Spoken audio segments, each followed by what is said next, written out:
오늘 얘기는 제가 다니는 그 대학원이 있는 대학교, 거기 학부생 하나가 있어요. 교환학생인데 태국에서 온 친구입니다.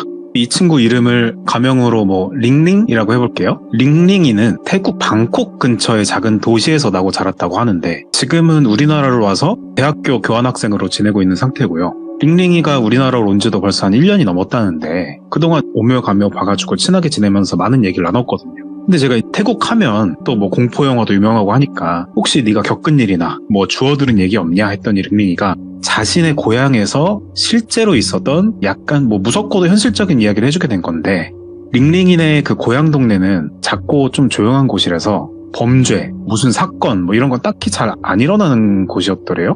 그나마 가끔 일어나는 범죄라고 치면 소매치기, 자전거 도둑 이런 정도? 근데 그 평온하던 작은 마을에 큰 사건이 하나 터졌대요. 링링이가 그 중학교 3학년 때였다고 하니까 대략 지금으로부터 한 7년 정도 전 일인 것 같아요. 당시 링링이네 학교에서는 매년 가을쯤에 학생들을 대상으로 하는 큰 축제가 열렸다고 해요. 이 축제에서는 먹거리 장터도 열리고 학생들 장기자랑도 있고 동네 사람들도 다 오셔가지고 함께 즐기는 그런 분위기 좋은 그런 행사였대요.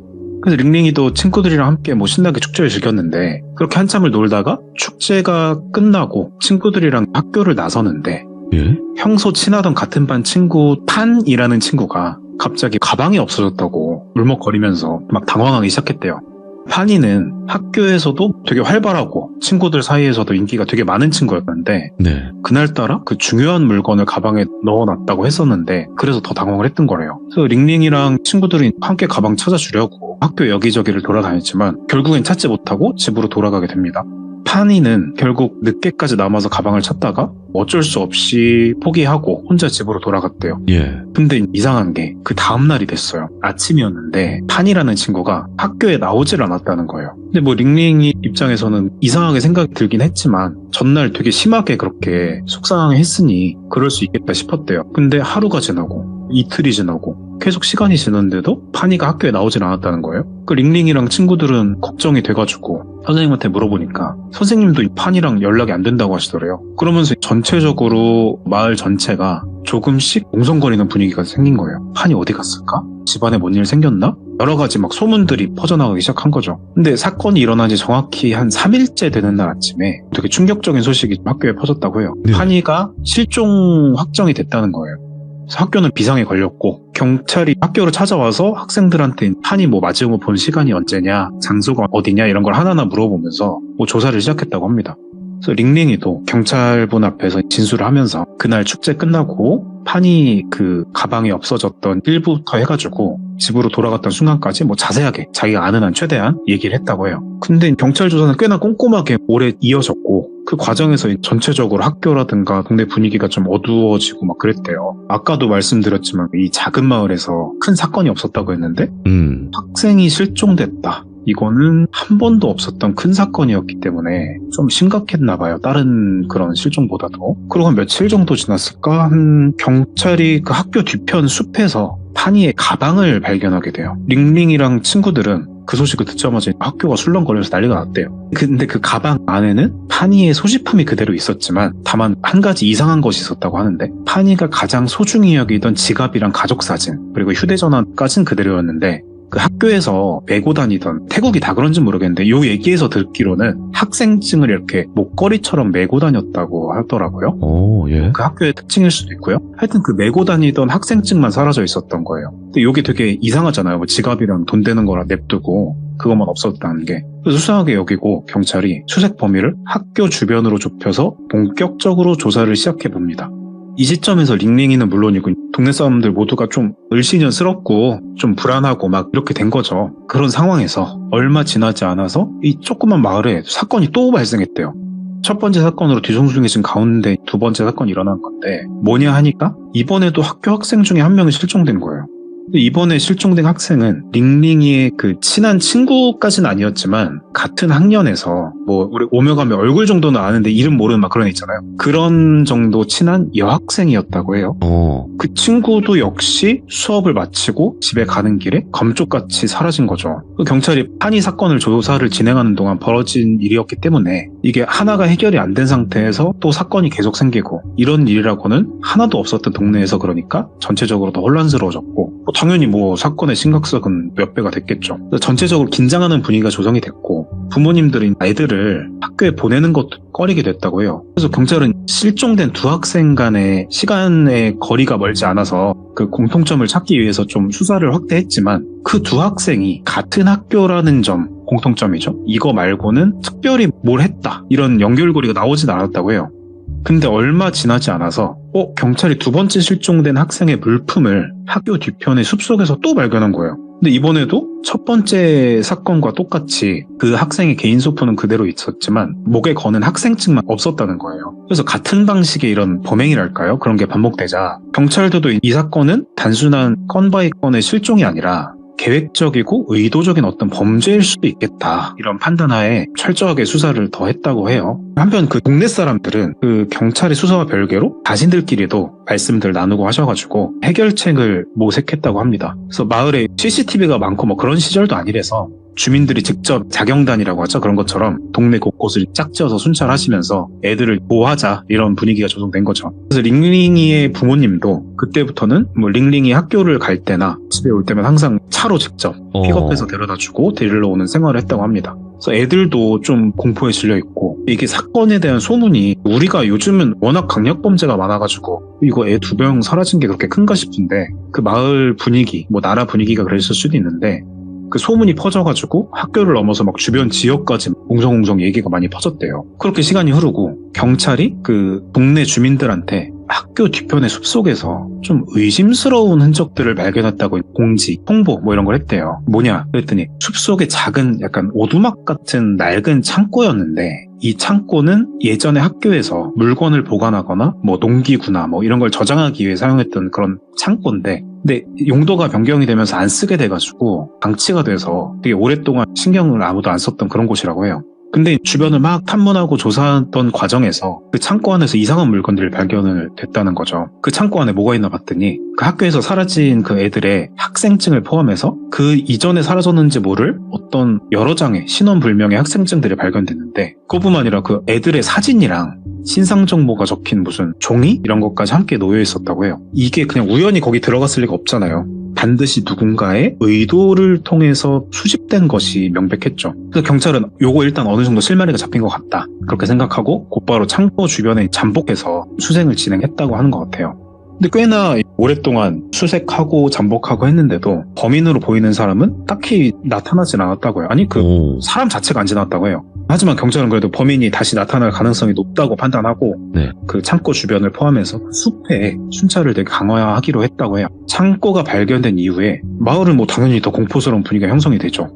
이제는 이게 단순한 실종 사건이 아니라 확신이 드는 것이 아주 가까운 곳에 있는 누군가가 애들을 타깃으로 삼고 있다는 게 좀 명백하잖아요. 이쯤 되면은. 그래서 주민들은 이제 약간 불신이 좀 맴돌았대요. 학교에서도 막 교사랑 직원들도 서로 막 의심하고 긴장하고 이랬대요. 뭐 애들도 마찬가지로 링링이나 뭐 친구들 역시 집 밖에 나가는 것도 두려워지기 시작했고 그렇게 여차저차 그래도 학교 생활하고 일상생활들을 영위해 나가는데 어느 날 이제 링링이가 학교 수업을 마치고 집에 돌아오던 길에 좀 이상한 일이 하나 벌어졌대요. 평소 링링이가 집으로 돌아가는 길목에는 작은 동네 놀이터 같은 게 하나 있었다는데 그날따라 그 놀이터의 미끄럼틀 옆에 보통 나무 벤치 이런 거 있잖아요. 길다란 거. 거기에 검정색 후드를 뒤집어 쓴 무슨 낯선 남자 같은 느낌의 사람이 앉아있더래요. 근데 그날 날씨가 되게 더웠다고 해요. 더운 날씨인데 검정 후드를 깊게 뒤집어 쓰고 있는 사람을 보니까 이상하잖아요. 그래서 그럼 서둘러 가야겠다 그러고 막 가는데 앞으로 지나쳐가는 순간 그 남자가 좀 중얼거리는 느낌으로 말을 했대요. 네가 다음이야. 그래서 링링이 듣고 깜짝 놀라가지고 막 온몸이 얼어붙는 느낌이 들어가지고 막 뛰어가지고 집으로 갔고 부모님한테 바로 알렸대요. 그래서 부모님은 경찰에 당연히 신고했고 경찰이 바로 출동해줘가지고 놀이터 근처 수색했는데 남자는 사라졌다고 하고 링링이는 그 검정 후드를 쓴 남자가 과연 이 실종 사건이랑 관련이 있는지 아니면 무슨 괴한인지 뭐 뭔지 모르잖아. 불확실한 상황이니까. 그리고 이 사건 이후에 또 링링이랑 그 가족한테 또 다른 충격적인 일이 벌어지게 된다고 하는데, 어쨌건 그 놀이터에서 그 후드를 쓴 남자를 보고 난 이후에 링링이 당연히 예민해지고 되게 조심스러워졌죠. 그래서 부모님도 물론이고 경찰까지 나서서 놀이터 주변도 이제 수색을 하고 막 이런 거예요. 근데 뭐 행적은 또 전혀 찾을 수가 없었다는 거예요. 그 사건 이후에 경찰이 조언을 말씀을 주셔가지고 링링 부모님이 링링은 이제 절대 아무데도 혼자 다니지 못하게 했대요. 학교 가는 것도 친구 만나는 것도 부모님이 직접 항상 동행하시고 데리고 오시는 식으로 생활이 완전 바뀐 거죠. 그렇게 더 조심하고 안전에 신경 쓰고 그렇게 하는 며칠이 지나도록 남자는 잡히진 않았지만, 그나마 좀 다행인 점은 마을에서의 실종 사건은 2건 이후에도 뭐 발생한 건 없었어요.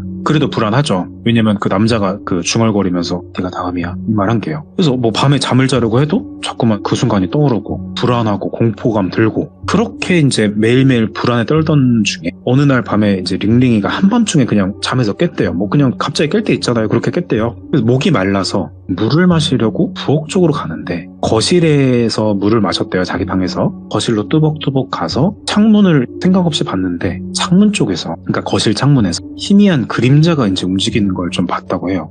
순간 숨이 막히죠. 얼어붙고 이제 정신을 차리고 몸을 좀 풀고 부모님 깨우려고 막 방으로 돌아갔는데, 근데 돌아가는 찰나에 그 순간에 창문에서 손톱으로 치는 느낌 있죠. 탁탁거리는 소리, 탁탁 하는 그 가벼운 두드림 소리가 들렸다고 해요. 근데 링링이 이제 순간 부모님 가는 것도 있고 멈춰가지고 용기를 내서 창문을 천천히 이제 실눈 뜨고 바라봤더니, 거기에 그 놀이터에서 봤던 검정 후드 남자가 같은 의상으로 창문 너머로 서 있었던 거예요. 그 얼굴이 이제 가로등 불빛에 희미하게 비쳤긴 한데 뚜렷하진 않았다고 합니다.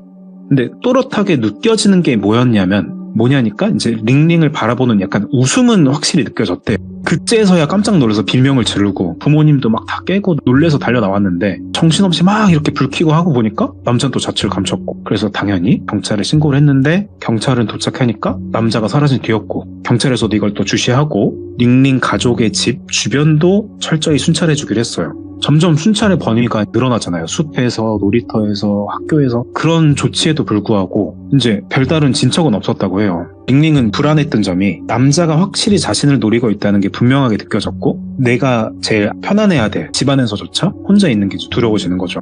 그래서 부모님이 이거를 어떻게 해줘야 될까 하면서 이사를 다 같이 얘기를 했대요. 이사를 갈까 고민을 하고 회의를 했는데도 현실적으로, 금전적인 문제겠죠 아마 현실적인 게, 당장 이사하는 거는 쉽지가 않았다고 합니다. 대신 그래서 링링을 보호하기 위해서 집 곳곳에 보안장치 같은 거 있잖아요. 그런 거 설치하고 이제 경찰분들한테도 많이 고생하시지만 더 순찰 좀 잘 해주세요 이렇게 얘기한 정도였대요. 근데 여기서 얘기가 조금 반전같이 되는 게 있는데, 어느 날 그 링링의 부모님이 학교에서 열리는 학부모 모임에 참석을 했을 때였대요. 그 사건이. 다른 학부모들끼리 최근 사건에 대해서 얘기를 하던 중에 한 학부모님이 갑자기 조심스럽게 말을 꺼냈대요. 그분 말을 따르면 최근에 그 링링네 집 근처로 이사 온 남자가 있는데, 그 남성은 학교 근처를 배회하면서 아이들 좀 관찰한 것 같기도 하고, 내가 좀 긴장하고 예민해서 그렇게 보이는 걸 수도 있지만 남자라니까 그 사람인 것 같기도 하다. 근데 이제 이 얘기가 그분뿐만 아니라 동네 사람들 사이에서도 좀 이상한 남자 있는 것 같다는 얘기가 돌고 있었기도 했고, 그래서 허위로 신고가 될 수도 있지만 그래도 경찰한테 얘기가 들어가기도 했고 그랬대요. 그래서 링링 부모님이 이 말을 듣자마자 그 집 위치가 정확히 어디예요? 그랬더니 위치를 들으니까 이제 깜짝 놀랐대요. 왜냐면 그 집이 링링이 자주 가던 그 아까 그 말씀드린 놀이터 있죠. 그 놀이터 맞은편에 작은 골목이 있는데 그 안쪽이라는 거예요. 그러니까 링링이 집 기준으로 크게 멀지 않은 곳. 링링 부모님은 이게 좀 수사에 도움이 될까 싶어서 경찰한테 이 사실을 바로 알려드렸고, 경찰이 바로 그 남자의 집을 조사했대요. 근데 뭐 집에 따고 들어간 게 아니고 이제 찾아가니까 있더래요, 사람이. 그래서 그 남자가 뭐 예상보다 되게 순순히 들어오시라고, 집안 조사하라고 허락했대요. 근데 집에서 놀라운 물건들이 발견이 되는 거예요. 여기 실종된 학생들, 학생증, 창고에 있던 물건들 있잖아요. 그게 다 쫙 그 남자 집에 있더라는 거죠. 이거 빼박이잖아요. 그럼 실종 사건의 범인이거나 최소한 보수적으로 봐도 이 사건과 연관 있는 사람은 분명한 거니까. 근데 여기서 또 이상한 게 발견된 게, 그 남자가 주장하기를 자기는 절대로 그 링링의 집에 직접 간 적이 없다. 링링이 봤다는 검정 후드를 입은 사람은 내가 절대 아닙니다. 그래요, 뭐 실종 사건 그거는 난 잘 모르겠지만 나 이거 그냥 주순 거다 뭐 이렇게 되도 않는 변명했겠죠. 근데 확실한 거는 링링 집에 그 당시에 가지 않았다는 알리바이를 증명할 수 있을 만한 확실한 증거들을 제시를 했대요. 이거를 제가 듣진 못했어요. 근데 거기서 납득할 만한 증거였으니까 받아들여졌겠죠. 실제로 그 경찰 조사 결과 그 남자가 링링 집 창가에서 발견된 시간은 전혀 다른 장소에 있었던 것이 증명이 됐다고도 해요. 이제 혼란스러우시는 거죠. 분명 이 사람이 실종 사건의 용의자로서의 충분한 조건을 갖출 만한 증거는 다 나왔지만 링링이의 집에 나타났던 남자는 절대 아닌 거는 또 명백해졌으니까요. 그러면 링링이가 봤던 그 남자의 정체는 도대체 뭐였을까? 그런 이제 어떤 경찰과 사람들의 혼란 속에서 이제 링링 가족은 불안을 떨칠 수가 없죠. 그 사람이 아니니까. 어쨌든 그 검정 후드의 남자가 밝혀지지 않은 상태였고 여전히 링링이 주변을 배회할 가능성이 남아있으니까. 그래서 밤마다 작은 소리에도 깜짝깜짝 놀래고 하루하루가 막 긴장과 막 불안의 연속이었겠죠. 링링이는 네, 진짜 이렇게 살아서는 안 되겠다 결심이 드셨대요. 이사는 그때 힘들다고 했으니까 한동안 외할머니 댁에 링링을 보내서 지내게 했대요. 할머니 댁이 그 교외에 조용한 마을에 있었는데 같은 마을은 아니었고 좀 거리가 있으니까 그곳에서라면 우리 링링이가 조금이라도 편안하게 지낼 수 있지 않을까 생각하신 거예요. 링링이도 그 부모님의 기대에 따라서 처음엔 새로운 환경에서 조금씩 안정을 찾아가는 듯 했는데 하지만 외할머니 댁에서도 그 깊은 곳의 불안감이 좀 사라지지 않았다고 하더라고요. 왜냐면은 그 남자가 그 웃었던 모습 있죠. 그 실루엣 비쳤다는 거 그거랑 그 다음은 그 중얼거림이 계속 맴돌듯이 좀 돌았대요. 시간이 좀 흘렀는데 그래서 학교 끝나고 여느 때와 같이 차로 데려다 주셔서 외할머니 집에 들어와서 방에 들어가려고 하는데 방에서 그러니까 집안이에요. 방에서 이상한 소리가 들리는 거예요. 아주 희미한 중얼거림인데 순간 옥삭해지죠. 그래서 그 남자 중얼거림이랑 비슷한 느낌이어서 그래서 이거 방문을 못 열고 딱 멈춰 서 있었대요. 근데 할머니가 어디서 오셨는지 다가오셔가지고 링링의 표정을 딱 한번 보고 문을 확 열었대요. 그러니까 방 안에 아무도 없었어요. 꼼꼼히 둘러봤는데 그냥 텅 빈 방이었고 링링이는 내가 이게 진짜 예민하구나 헛소리 들은 것 같다 하면서 스스로 좀 달랬는데 갑자기 외할머니가 심각한 표정을 막 링링이 쳐다보면서 한마디 물어보시는 거예요. 너 요즘 누가 따라오는 느낌이나 소리 같은 거 들리니? 깜짝 놀래가지고 그렇다고 했대요. 그래서 한참 말을 좀 침묵을 유지하고 계시더니만 할머니께서 어렵게 말을 하시는 게 내가 너한테 말 안 하려고 했는데 너 지금 많이 위험하다고. 사람도 아닌 게 너한테 붙어있다고. 와, 소름이 쫙 끼쳐가지고 뭔 말을 하시는지 이해는 안 갔지만 최소한 할머니 표정을 보니까 이거 장난 아니다. 그게 느껴졌다고 하더라고요. 알고 보니까 링링의 외할머니께서 태국에서는 뭐라고 하는지 제가 잘 모르는데 아무튼 우리나라로 치면 영적인 감각이 매우 예민한 분이셨다 뭐 그런 분인데 링링이를 처음 할머니 댁에 데리고 온 순간부터 걔 뒤에 뭔가 붙어있는 걸 눈치채고 있었다는 거예요. 다만 애잖아요. 지금 대학생이 내가 들려준 옛날 얘기니까 어린 손녀가 무서워할까봐 이제 말을 안 했던 거예요.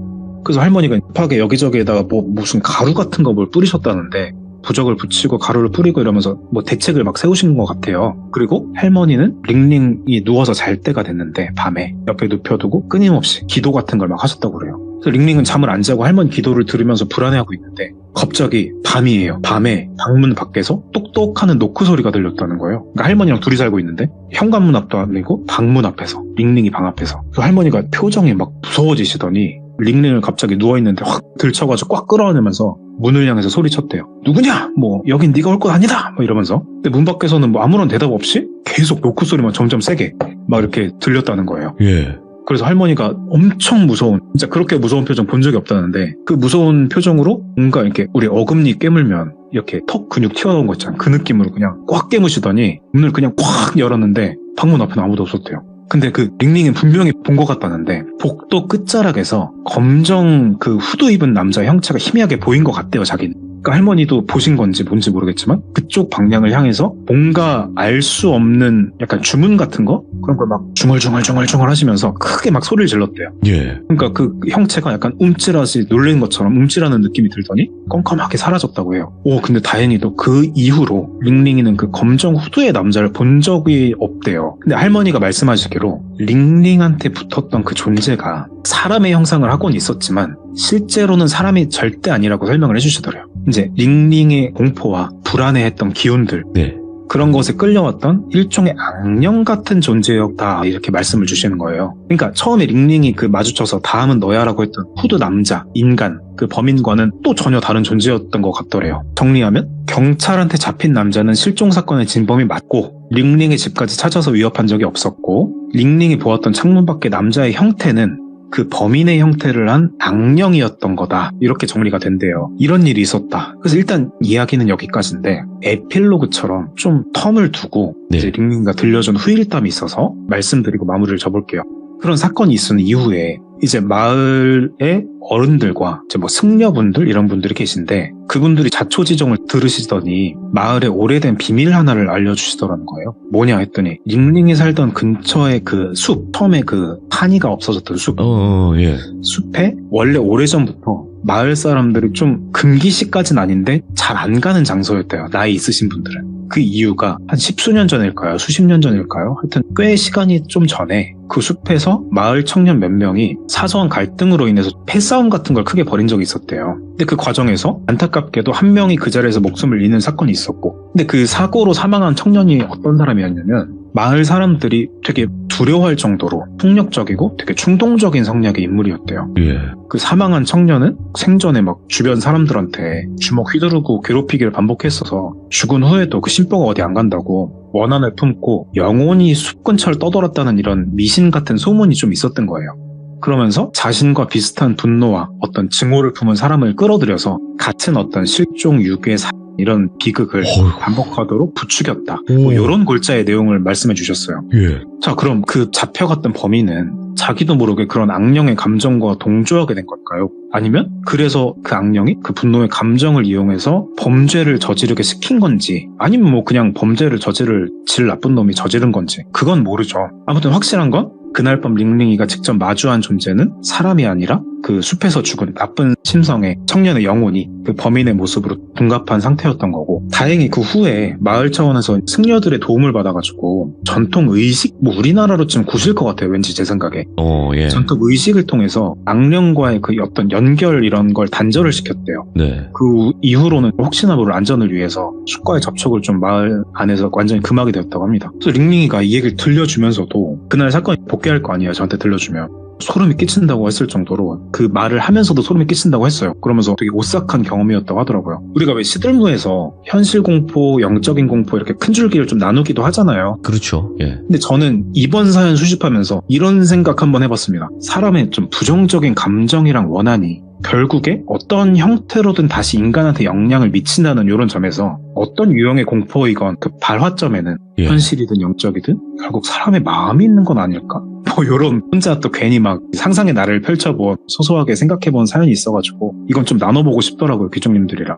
지금 그래도 좋은 말씀 해주신 게 뭐냐면 커버님께서 말씀하신 것처럼 원한, 분노 뭐 이런 건 다 마음이잖아요. 맞습니다. 네, 그게 결국에는 표정으로 드러나든 아니면 그 마음을 가지고 있다가 내가 죽었어 억울하게 그랬을 때는 그런 마음이 결국에는 귀신이 돼서 움직이는 경우도 있단 말이에요. 그 감정만 남은 상태에서. 네, 그 생각 좀 들었어요. 저도. 그러니까 이게 연관이 없진 않을 것 같다라는 생각을 해요. 네. 소소하지만 다뤄봤습니다. 오늘 커버님 또 이야기 워낙 잘하시는 분이니까 너무너무 감사드리고 다음 이야기로 꼭 찾아와 주시기 바라겠습니다. 감사합니다. 고맙습니다. 네. 자, 이번 이야기는 시청자 커버님께서 찾아오셨습니다. 바로 출발을 해보도록 할게요. 안녕하십니까. 네, 우리 커버님께서 또 찾아와 주셨습니다. 감사합니다. 네, 좋아요 안 눌러서 급하게 눌렀습니다. 이거 이놈 아저씨가요. 조심하셔야 돼요. 이놈 아저씨 올까봐 화들짝 놀라서 얼른 켜서 누르고. 근데 저는 항상 궁금했어요. 그 이놈 아저씨는 존재하는 것일까? 돌비님 아니셨는지. 그럴 수도 있고요. 근데 이상하게도 이놈 아저씨라는 교육을 시킨 적이 없는데 저희 아이도 이놈 아저씨라고 하면 딱 무서워해요. 저희는 그 빠따 아저씨라고 더 무서운 분이 계셔가지고 좀 조심해야겠습니다. 자, 오늘 커버님께서 또 이렇게 찾아와 주셨는데 저번에 말씀해 주신 것과 같이 태국에서의 이야기들은 몇 개가 있었다 이렇게 말씀하셨어요. 그래서 오늘도 뭐 전혀 다른 이야기이긴 하지만 태국으로 한번 떠나봐야 되겠다 싶네요. 네, 맞습니다. 네, 그럼 바로 출발을 해보도록 하겠습니다. 렛츠고! 기리십니다. 커버예요.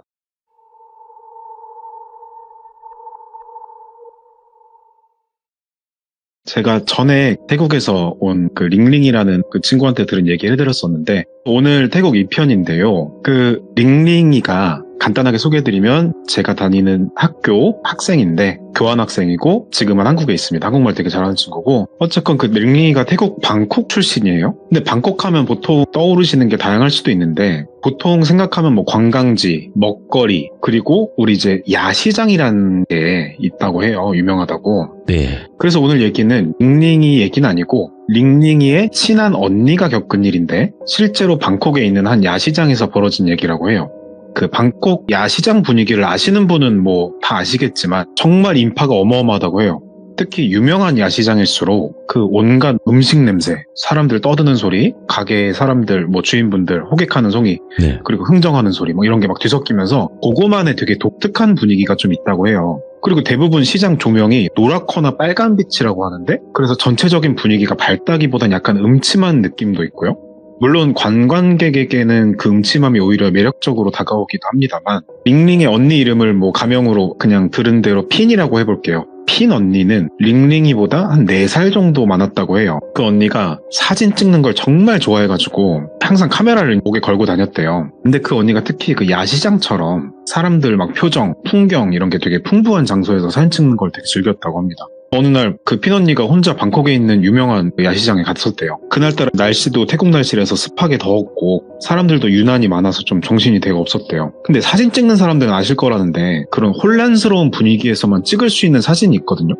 그 핀 언니도 그런 장면을 좀 놓치기가 싫어가지고 열심히 시장 여기저기를 돌아다니면서 사진을 찍었다고 합니다. 그렇게 한창 사진을 찍으면서 야시장 골목을 헤매던 중이었대요.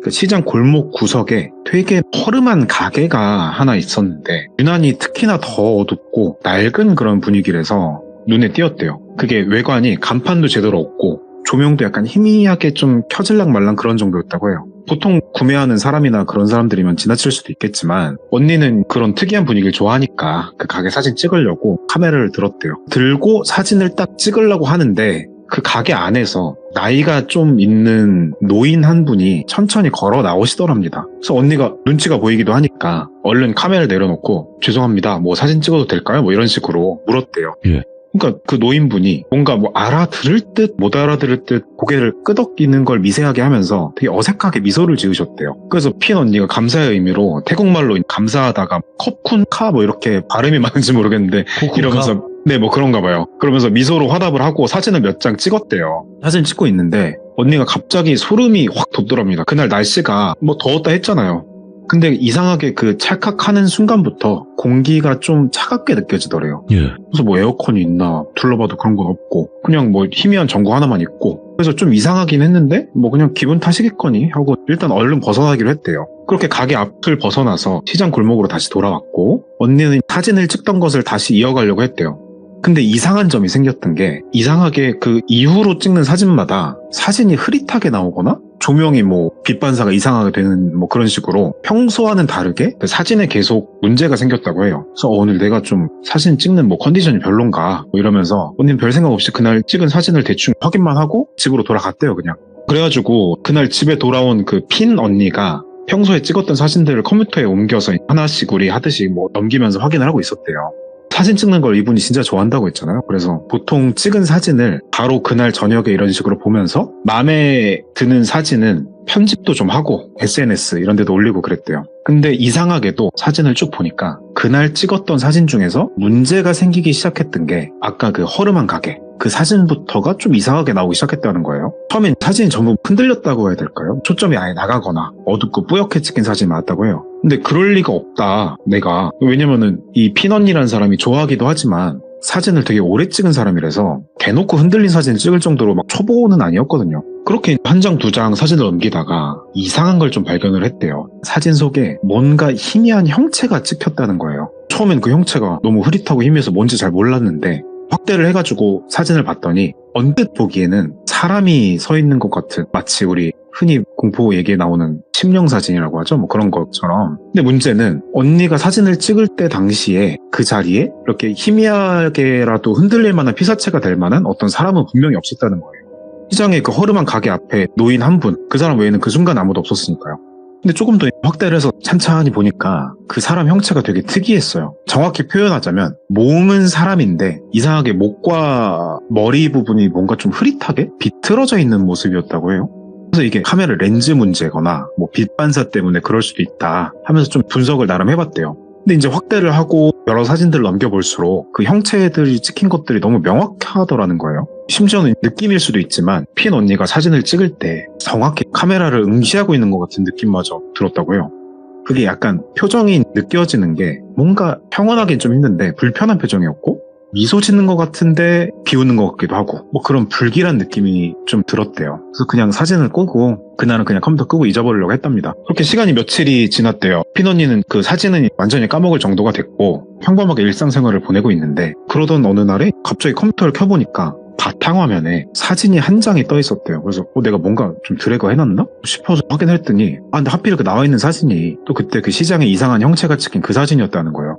당연히 깜짝 놀래죠. 자기가 그 사진을 바탕화면에 띄워놓을 이유도 없고 근데 컴퓨터를 누가 뭐 조작할 일도 없고 자기가 혼자 사는데 근데 더 이상한 건 그 사진 속 그 흐릿한 사람 느낌이 나는 모습이 처음 봤을 때보다는 훨씬 더 뚜렷하게 나타나 있었다는 거예요. 근데 이게 같은 사진이거든요. 그날 찍은. 이걸 뭘 확대나 뭐 수정하거나 그런 것도 아닌데 원래 있던 사진이 점점 뚜렷하게 나타나고 있는 느낌. 너무 무섭죠. 그래서 사진을 그냥 삭제하는 거 있잖아요. 완전 삭제. 그런 식으로 삭제를 하는데 이것도 기분 탓일 수 있는데 삭제 버튼을 딱 뭐 엔터나 뭐 하여튼 뭘 지우는 버튼 누르는데 그 사진 속 형체에 입이 있을 법한 위치가 미세하게 올라가는 것 같은 느낌을 들었대요. 기분 탓이겠죠. 근데 어쨌건 소름이 끼쳤다고 해요. 그래서 이상하다 싶어서 그 사진을 찍었던 그 야시장 근처에는 절대로 아직 가지 않겠다고 했대요. 근데도 기분상으로 그 사진을 삭제하면서 느꼈던 그 표정 그게 계속 생각나면서 그 형체가 뭐 마치 사진 속에서 나와서 나랑 있는 것 같은 느낌. 그래서 진짜 자꾸 생각하니까 더 생각이 나는 거고 생각을 하지 말자. 기억을 잊어버리자. 그래서 사진도 지웠고 그 시장 근처에도 가지 않았으니까 진짜 그런 생각도 안 들 거고 더 이상한 일은 없겠지 뭐 그렇게 생각했대요. 근데 핀 언니의 생각과 달리 일상 속에서도 계속 이상한 일들이 생기기 시작했다는 거예요. 첫 번째로 이상했던 일은 핀 언니가 다니던 대학에서 생겼대요. 예. 핀 언니가 강의를 듣기 위해서 수업 시간에 강의실에 앉아 있는데 뭔가 이렇게 기묘한 느낌이 들었대요. 그 느낌 뭐냐면 그 강의실 맨 뒤편에서 누군가 계속해서 자신을 보고 있는 듯한 그런 기분이 들었다는 거예요. 우리도 가끔 왜 괜히 느껴지는 시선 있잖아요. 뭔가 이렇게 확실하게 말을 못해도. 그래서 그런 느낌을 받아가지고 핀 언니가 뒤를 얼른 돌아봤대요. 근데 당연히 강의실 맨 뒤쪽은 빈자리가 있었는데 아무도 없었대요. 사람은. 그래서 헛것이다. 기분 탓이다. 뭐 당연히 그렇게 생각을 했고. 근데 그게 진짜 이상한 게 강의를 듣는 내내 그 쳐다보는 느낌이 계속 이어지는데 그게 되게 점점 형체를 가진 듯이 머릿속에서 강렬해져서 되게 수업에 집중이 안 될 정도로 그래서 좀 이상해가지고 친구랑 같이 나가면서 수업 끝나고 핀 언니가 친구한테 물어봤다고 해요. 혹시 뭐 수업 시간에 누가 내 뒤에 들어왔었냐? 뭐 이런 식으로. 친구들은 뭐 당연히 아무도 없었다고 했죠. 그래서 이때부터는 뭔가 이상하다는 느낌이 좀 강해졌고 그런 사건이 좀 있었고 며칠 뒤에 또 다른 이상한 일이 생겼다고 해요. 핀 언니가 집에서 혼자 자기 전에 침대에서 핸드폰을 하고 있었어요. 그러다가 잠들 때 우리 의뢰 그렇듯이 불을 껐는데 문득 천장 쪽에서 희미한 그림자가 움직이는 듯한 불을 꺼서 정확한 건 아니지만 어둠 속에서도 음영이 더 깊으면 뭔가 형체가 다르잖아요. 그런 식으로 어떤 형체가 움직이는 듯한 느낌이 들었대요. 천장에서. 그래서 이게 창문에서 들어온 불빛 때문에 뭐가 반사가 되는 건가 그러면서 천장이니까 팔도 안 닿고 뭐 잠을 그냥 청하려고 했는데 그때 침대 옆에서 소리가 들리는 거예요. 처음으로. 소리는 처음이었대요. 근데 그 소리는 뭔가 바닥을 천천히 긁는 소리 같았대요. 무서웠지만 뭐 확인을 해야겠다 생각이 들어서 핸드폰 후레쉬를 켜고 침대 옆을 쓱 비춰봤대요. 근데 바닥엔 아무것도 없었고 그냥 평범한 상태였고 그래서 이제 상황적으로는 안심할 만한 상태가 됐으니까 안심할 수 있어 나는 괜찮아 이러고 있는데 방 구석에서 그 순간에 더 선명하게 부정하기 좀 힘든 어떤 형체가 움직이는 게 보였다고 해요. 그래서 급하게 방 불을 켜서 전체를 둘러봤죠. 근데 아무것도 없었고 근데 그 진짜 이상한 거는 방 불을 켜도 마치 그 첫 번째 사건 때 뭔가 눈에 보이지 않는 시선이 나를 쳐다보는 듯한 그게 또 느껴졌다는 거예요. 싸한 느낌이. 또 그날 밤에 일단 결국 제대로 잠을 못 잤다고 해요.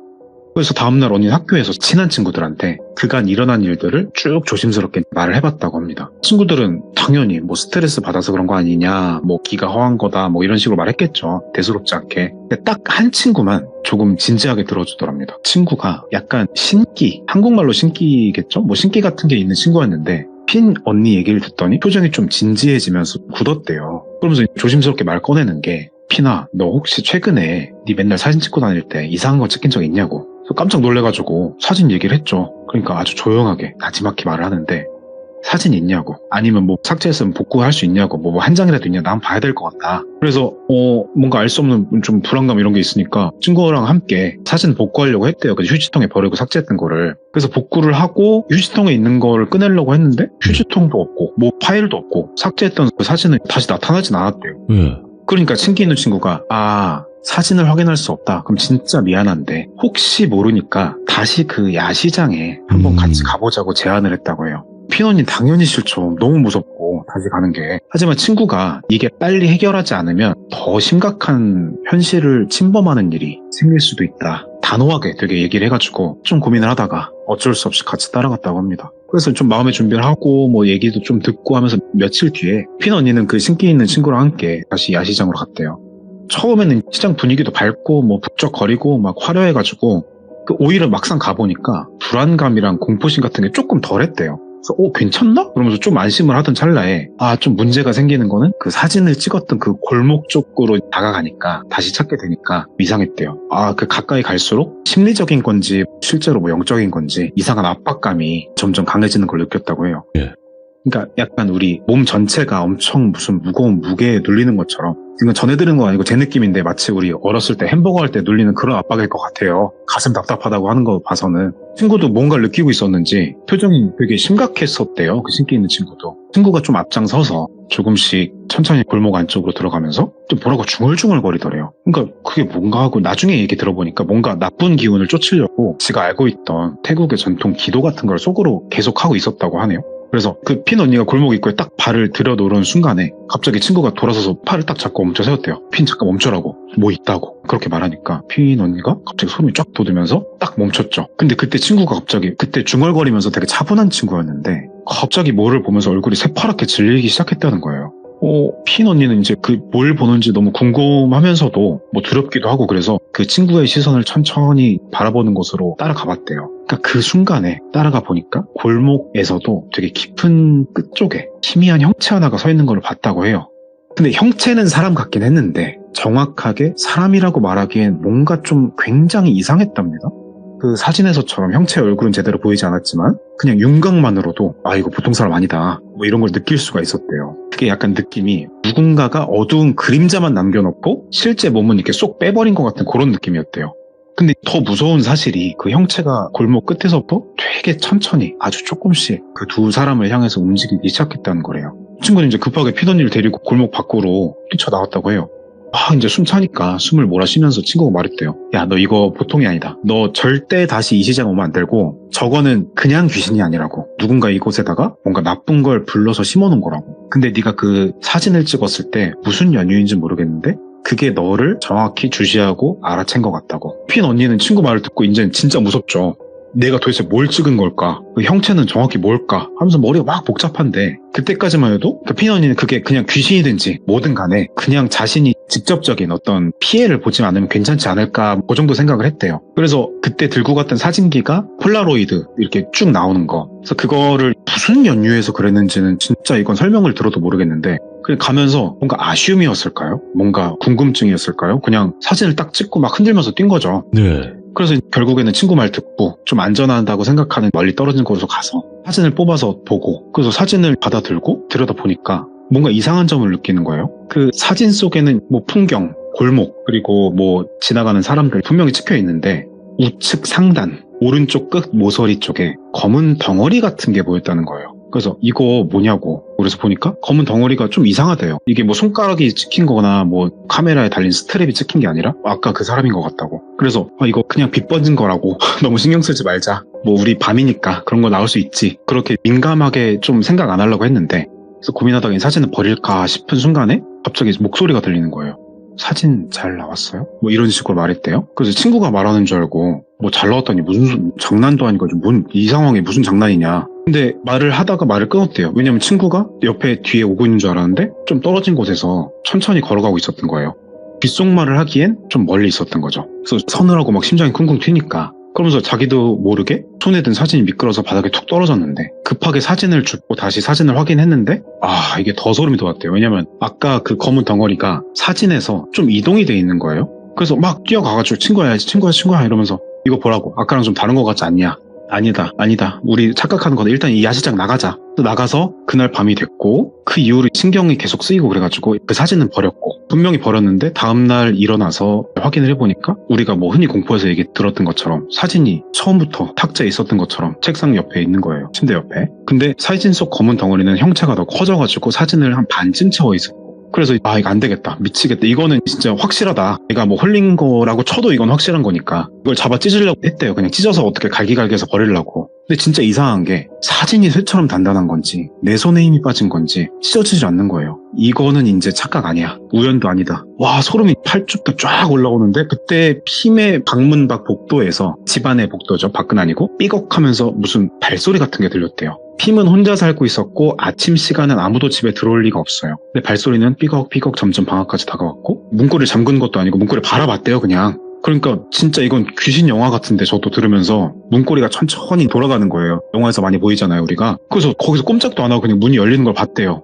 그래서 문이 쭉 끼릭 열리면서 문틈 사이로 새어 들어오는 무슨 햇살 같은 게 있었겠죠? 근데 그 빛 사이로 긴 그림자가 방바닥에 스르륵 펼쳐졌대요. 형체는 안 보이고. 근데 확실한 건 그림자가 있다는 건 피사체가 있는 거고 그럼 누군가 서 있는 거죠. 그러면서 문이 쫙 열리면서 그림자가 쫙 퍼져서 사라지면서 문이 완전히 열렸는데 아무도 없었대요.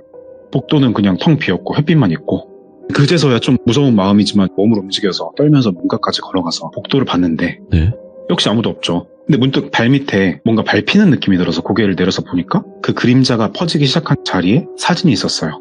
사진 속의 검은 덩어리는 아까 전에 반 정도 차서 탁사 위에 올려놨었는데 사진이 새까매져 있는 거죠. 차마 그 사진을 집을 용기도 안 나가지고 그냥 방문 쾅 닫았대요. 그리고 그날은 불안해서 방에서 계속 있었고 이걸 누구한테 말해도 믿어주지도 않을 것 같고 저 혼자 있는 방은 숨막힐 것 같긴 해도 나가기도 무서웠고 그래서 이제 핌이 고민 끝에 이제 사촌 언니가 있어요. 친한 사촌 언니가 있다는데 뭐 영적인 그런 사람은 아니고 그냥 친하니까 우리 가까운 친구한테 털어놓듯이 사촌 언니를 찾아가서 일을 터놓기로 했대요. 사촌 언니는 이야기를 듣고 처음엔 장난으로 다 받아들이죠 당연히. 근데 이 사람 몰골이 어땠을 것 같냐고요. 막 식은땀 줄줄 흘리면서 사색이 됐겠죠. 진지하고 절박하게. 그러니까 같이 심각해지는 거예요. 그래서 언니는 핌한테 사진을 어디서 찍었냐 정확히. 그러니까 야시장 위치 또 얘기하고 뭐 어디 뭐 골목이었고 뭐 노인분이 어쩌고 했고 뭐 쭉 얘기를 다시 한 거예요. 그러니까 언니는 잠시 고민을 하다가 나를 잘 케어해 주셨던 아는 분이 계신다고. 이게 한국으로 치면 무당 비슷한 거라는데 발음이 랑송이라는 게 있대요. 랑송인데 무당이라고 생각하면 된다고 하는 것 같아요. 랑송 아주머니인데 그분을 좀 소개시켜 주겠다고 했대요. 그러니까 그날 저녁에 핌과 그 사촌 언니는 소개받은 랑송 아주머니의 집을 방문했어요. 그 아주머니는 핌의 얘기를 듣자마자 얼굴이 굳어지면서 사진 가져왔냐고 물어봤어요. 그러니까 그 시꺼먼 사진을 들고 와가지고 핌이 이제 꺼내서 용기 내가지고 보여주니까 그 랑송 아주머니가 사진을 보고 한숨을 푹 쉬는 거예요. 이거 평범한 거 아니라고. 이거 너도 이제 다 알았겠지만 찍히지 말았어야 할 게 찍혀서 그렇다고. 이게 지금 너한테 붙으려고 하는 중에 사진 나오고 들어가고 하기 직전이라고. 그 랑송 아주머니도 그 지역 연구에 계신 분이고 얘기를 들어보니까 핌이 사진을 찍은 그 야시장 근처가 원래는 무용고의 어떤 시신이나 어떤 사고로 돌아가신 분들을 막 이렇게 방치하는 건 아니고 되게 잘 해가지고 안치했던 곳이었대요. 그래서 사진 찍었을 때 그곳에 자리 잡고 묶여있던 어떤 원혼 하나가 핌을 따라온 것 같다고 했어요. 원혼은 사진을 통해서 사람한테 붙는 경우가 종종 있다고 했대요. 그분께서. 그래서 랑송 아주머니가 뭘 하셨냐 그랬더니 사진을 그 부적이었던 것 같아요. 제가 정확한 그 용어는 모르겠는데 부적이라고 생각하면 편하실 것 같은데 그걸 부적으로 접어가지고 종이로 포장하듯이 싸고 어떤 복잡한 의식을 좀 실었다는데 그리고 그걸 도로 돌려줬대요. 이걸 뭐 태우거나 뭐 그런 게 아니고. 그래서 그걸 돌려주면서 이걸 품고 다니되 절대 풀지 말고 다시는 뭐 당연한 얘기지만 그쪽 근처에 얼씬도 하지 말라. 근데 이 사진을 포장한 이 부적은 버리지 말고 훼손하지도 말고 이걸 열어보지도 말고 들고 있어라. 야, 그래가지고 아주머니 말대로 야시장 근처에는 뭐 다시는 안 갔고 다행히 그 이후로는 이상한 일은 일단은 일어나진 않았대요. 근데 얘기를 전해준 그 링링 학생이 사실 처음엔 재미삼아 듣고 넘기려고 했는데 근데 문제는 이 얘기를 전해들은 이후에 링링 역시 가끔 사진을 찍을 때 좀 불길한 느낌이 들었대요. 근데 물론 이야기 역량이니까 무서운 얘기 보면 우리가 머리 못 감는 것처럼 그럴 수도 있지만 아니면 뭔가 이야기를 통해서 좀 영향을 받은 건지 뭐 그런 얘기도 하더라고요. 그러니까 얘기를 들어보면 사진의 영적인 존재가 찍힌다. 그러니까 심령 사진 뭐 이런 괴담은 되게 어떻게 보면 클래시컬한 공포 얘기의 소재죠. 근데 이게 제가 직접 겪은 건 아니지만 건너서 이렇게 실화라고 하면서 들으니까 되게 새롭게 느껴져서 섬뜩했고, 근데 한편으로 든 생각은 이게 뭐 클래시컬하고 자주 얘기되는 괴담들, 화장실, 군대, 학교 이런 거 있잖아요. 뭐 그런 게 자주 화제되고 있다는 게 거꾸로 말하면 그게 그만큼 실제로 많이 일어나니까 보전이 되는 거 아닌가 이런 생각도 해봤는데, 제가 제일 찝찝했던 거는 귀족분들이나 뭐 들으실 때 어떨지 모르겠는데 저는 그걸 태우거나 어떻게 해결한 게 아니고 싸가지고 어디 묻은 것도 아니고 들고 다니라고 한 게 저는 그게 좀 독특하면서도 되게 찝찝했던 포인트였습니다. 그래가지고 오늘은 뭐 야시장 그리고 뭐 귀신 뭐 이런 클래식한 얘기 하나 들은 게 있어서 짧지만 들고 와봤습니다. 야, 섬뜩하네요. 커버님께서 이런 이야기류도 굉장히 잘 어울리게 말씀을 잘 하시네요. 아닙니다요. 오, 랑송? 아니, 저희에게 대부분 알려져 있는 건 영화 때문에라든지, 랑종이라는 단어가. 좀 맞다. 랑종 영화가 있구나. 있죠. 그게 같은 뜻인가요, 혹시? 네, 무당이라는 뜻이에요. 저는 정확히 발음을 랑송이라고 하길래. 뭐, 랑송, 아니면 랑종, 뭐, 이렇게, 뭐, 어떤 발음이든 들리겠죠. 예. 그러니까 뭐, 커버님께서 말씀해주신 것도 맞는 거라고 저는 생각을 하기 때문에. 그리고 오늘 커버님께서 이렇게 해외 이야기를 준비를 해주셨지만, 앞으로 또 여러 가지 이야기들을 더 준비를 해주시겠지만, 그래도 커버님을 많이 응원해주시고, 그리고 항상 감사드린다는 말씀 전해드리고 싶네요. 제가 항상 모두께 너무 감사드립니다, 돌비님. 감사합니다, 커버님. 네, 감사합니다. 네. 자, 오늘 커버님께서 들려주신 태국 공포 이야기도 너무나 흥미롭고 섬뜩하게 잘 들었고요. 우리 여러분들도 혹여라도 해외에서 겪은 이야기 있으시면 언제든지 들려주셔도 되니까 뭐 우리나라를 제외한 어떤 나라든 상관은 없습니다. 그러니까 꼭 들려주시길 바라겠습니다. 감사합니다.